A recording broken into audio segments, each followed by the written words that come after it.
Hey guys, so Feud took us to the 1963 Oscars last night, and of course, as expected, there was a lot of drama.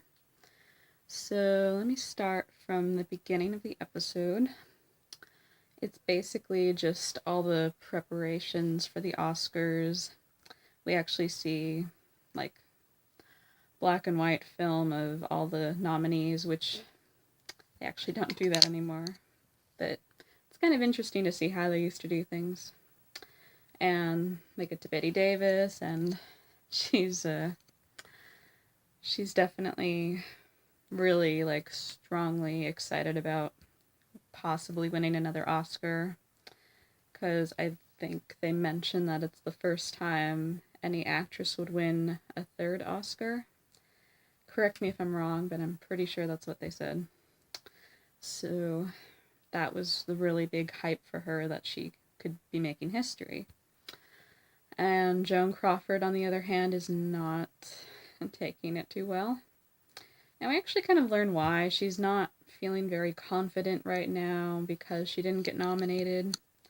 She thought that this movie would really bring her career back and she'd get more opportunities. But it hasn't really gone that way. So she's actually kind of talking to Hedda Hopper about everything she's feeling. And Hedda Hopper has these evil ideas to make phone calls to people and try to sway them from not voting for Bette Davis. And it doesn't really feel like enough for Joan to do that. So Hedda has another idea that Joan should go talk to the other nominees for Best Actress and basically talk them into letting her basically accept their award, which is, like, if somebody called me and asked if they could do that, I really wouldn't. It's hard to explain. Like, if I couldn't be there, okay, but somebody's trying to talk me into not going so they can accept my award, it's like, I don't think that's gonna happen. But interestingly, it works a lot better for Joan than I think even she thought it was gonna work. The first one she calls is Geraldine Page, who is played by Sarah Paulson, and she is actually one of my favorites. I think she's Ryan Murphy's favorite too. She's really amazing, and she played this role really well. She really had that innocent voice going on, and I'm honestly not sure if Geraldine Page sounded like that, but it just worked for the scene really well anyway. So she calls her first, and she's basically trying to talk her into letting her accept her award. Like, oh, you don't want to go there. The cameras make you look even worse than the motion picture cameras, and just too much to get the dress and everything and traveling. So she talks her out of doing that. So she allows her to accept her award. She's a little hesitant about it, which understandably so, but she does give her the okay. And I got the feeling from what she said afterwards that she kind of felt bad for Joan. I don't know if that's what was intended, but it's more just kind of out of pity in a sense. So yeah, I'm not positive. That's just what I got out of it.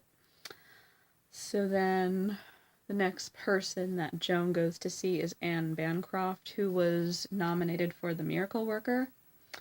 And she goes to visit her backstage because she's actually a stage actress as well. Was a stage actress. And she does the same spiel basically, but a little differently. But Anne Bancroft is like, she knows that Joan wants to do this before she even says it. And she gives her the okay, and she tells her that she actually respects her and she'd be honored with somebody of her status to receive her award for her. Which I'm not positive if that was just like, if she was just putting it on or she actually genuinely meant that. it's hard to know, but it was kind of nice what she said to Joan.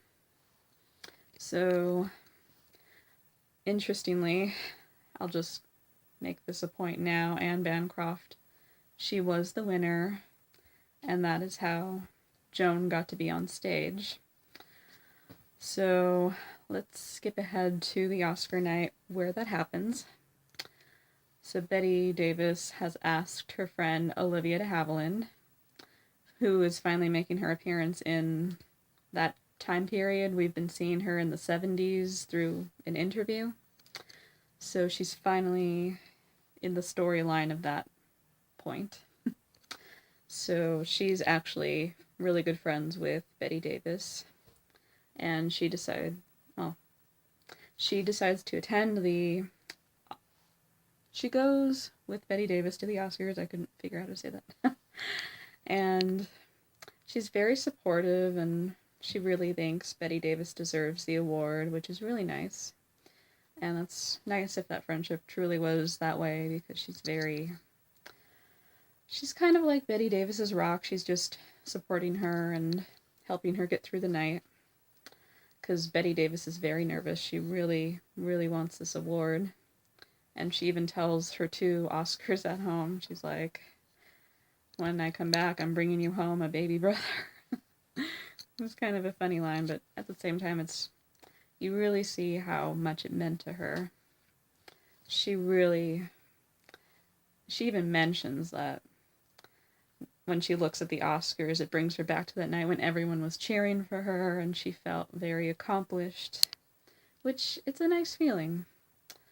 So it's very understandable why she wants the third Oscar. And it's just she feels like it's really gonna revive her career.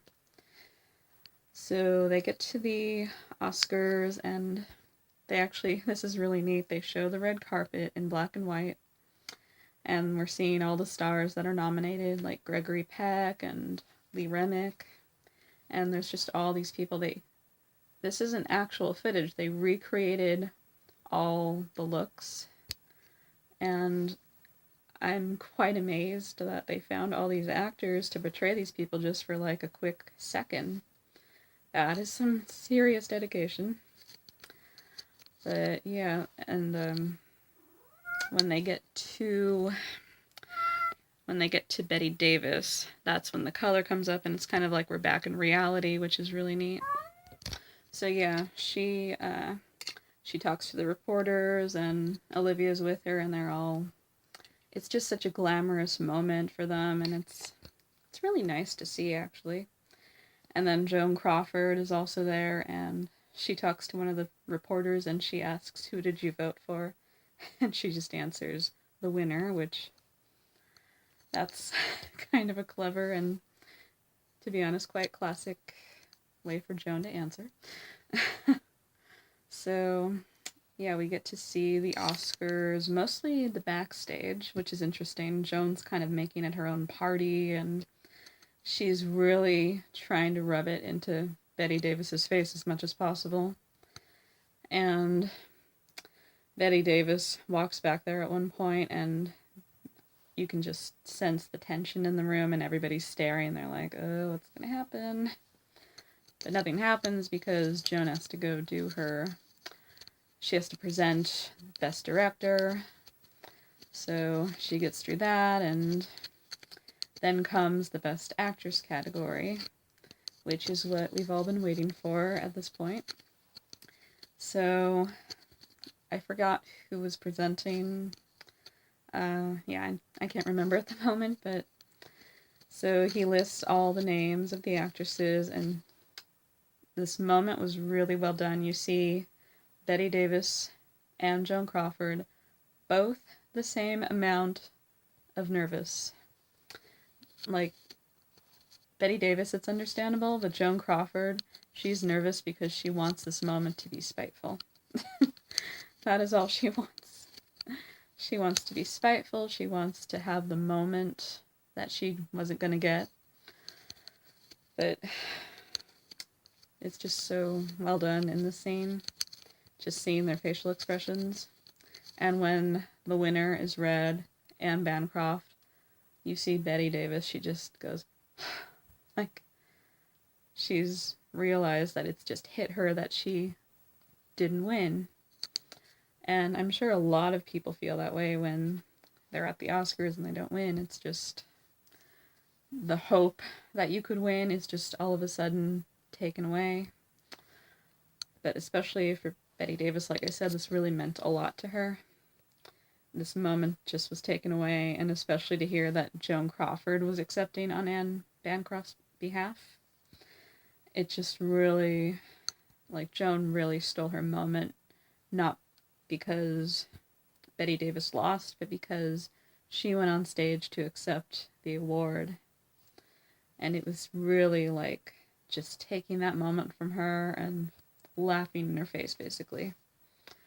So Joan has the Oscar, and she's taking photos backstage, and one of the photographers is like, Joan, you want to take a photo with all the other winners? And they're all standing by looking at her very annoyed. But yeah, she's really indulging in this moment. And Bette Davis is just dealing with the aftermath afterwards. She's in shock, and even Olivia de Havilland is in shock. And it's not a very happy ending for Bette Davis there, because just the moment was taken. And Joan returns home with the Oscar. I hope she gave it to Anne Bancroft. We don't see that exchange, but she puts it on her nightstand next to her previous award that she won for Mildred Pierce. And she's just looking at it, and I think she wanted that moment to just even pretend that she had a second Oscar. So yeah, a lot of drama on the show. And just throughout the show, Joan is just throwing so much shade at everybody. Like, even Patty Duke, she was just, not even to a 17-year-old, she will be kind. She will throw shade. But yeah, it was a really well done episode, and it'll be interesting to see what happens with the feud from now on. It looks like, I'm guessing the next episode is going to be about the beginning of the movie Hush Hush Sweet Charlotte, which is another Bette Davis movie, and I believe Robert Aldrich directed and Olivia de Havilland co-starred. So it'll be interesting to see where that goes, because I believe Joan was supposed to be in the movie. Pretty sure that's what I saw. So yeah, the feud is not over. We still have a few more episodes, so it'll be interesting to see where it goes. Alright, I hope you guys enjoyed the episode, and I will talk to you soon. Bye!